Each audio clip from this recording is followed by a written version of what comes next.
Македонија останува надвор од Европската унија, а разочараноста расте. Дел од граѓаните се уморни и од чекање, дел се прашуваат дали воопшто треба и натаму да се трудиме. А дел велат дека е најлесно да се откажеме, но дека мора да истраеме. Не вреди за да бидеме член на Европска унија, заради тоа што многу национални интереси се погодуваат.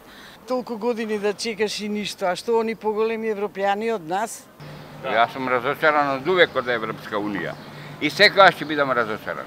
По толку години би требало да престанеме, а они малку да се освестат, да видат дека непредално прават на македонскиот народ. Па мислам дека не сме за таму. 200% разочарани. Што ние не сме македонци, бугарите треба да ни кажат кои сме.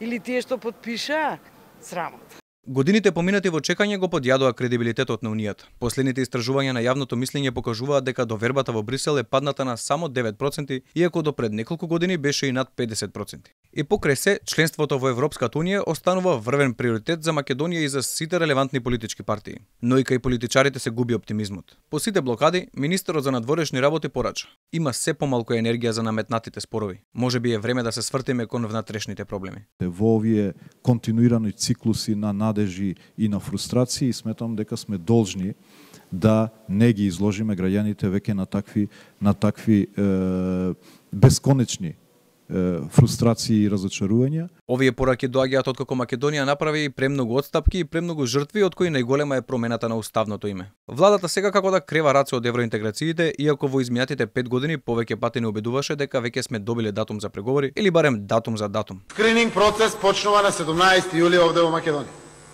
Тоа е доказ дека Македонија доби датум за преговори. Доказ е дека Европскиот совет никогаш повеќе нема да се навраќа на Македонија да утврдува датум за преговори. Нашата заедничка земја конечно отвара поглавја, почнува да преговара. 17 декември 2005 година. Македонија стана земја кандидат за членство во Европската унија. На тој ден и политичарите и народот славеа. Речиси 2 децении подоцна, се уште сме на истото.